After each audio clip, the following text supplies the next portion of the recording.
CCP test fires ballistic missile in the high seas of the Pacific. A submarine of the Chinese People's Liberation Army Navy has test-fired an intercontinental missile in the high seas of the Pacific, according to state media.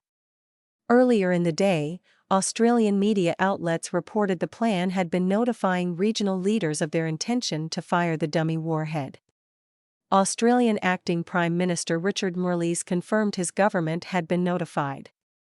"We were informed by China today of its intention to do this test," Marles told reporters on July 6, while Prime Minister Anthony Albanese was in Suva, Fiji. "This is a long-range missile test, and we are very concerned about any actions that undermine the stability, peace, and security of the Pacific," Marles said, who is also the defense minister. "We are completely committed to the Oceans of Peace declaration that was made by the Pacific Island Forum last year, and our primary focus, our primary concern, is on maintaining the peace and security of the Pacific." Several Chinese Communist Party-run outlets confirmed the test had occurred around noon. The last such test was in 2024.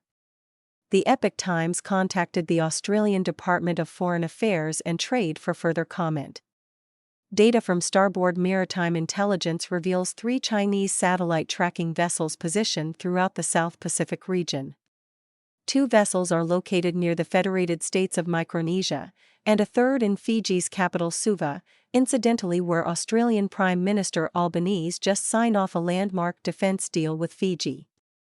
These vessels carry large satellite dishes used to track missile launches and other space activity and are likely in the Pacific to collect data from the missile test. China has reportedly notified regional governments to expect within 24 hours, said Mark Douglas, an analyst for Starboard, in comments obtained by Reuters.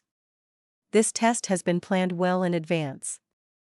That said, the notification landing the day after Australia and Fiji signed the Ocean of Peace alliance is interesting, to say the least, Douglas said, pointing to the times the vessels departed China.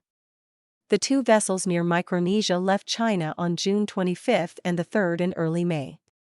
The test comes barely a few hours after Albanese and Fijian Prime Minister Sitiveni Rabuka signed off a new defense pact vowing to confront any common enemy in the region. Article 6 of the deal states that each party recognizes that an armed attack on any of the parties within the Pacific would be dangerous to each other's peace and security as well as the security of the Pacific, and declares that it would act to meet the common danger, in accordance with its domestic processes. Early last year, a flotilla of planned vessels forced 49 commercial planes to divert their flight paths after making apparent preparations to test fire weapons between Australia and New Zealand. The trio of naval vessels subsequently circumnavigated the entire Australian continent.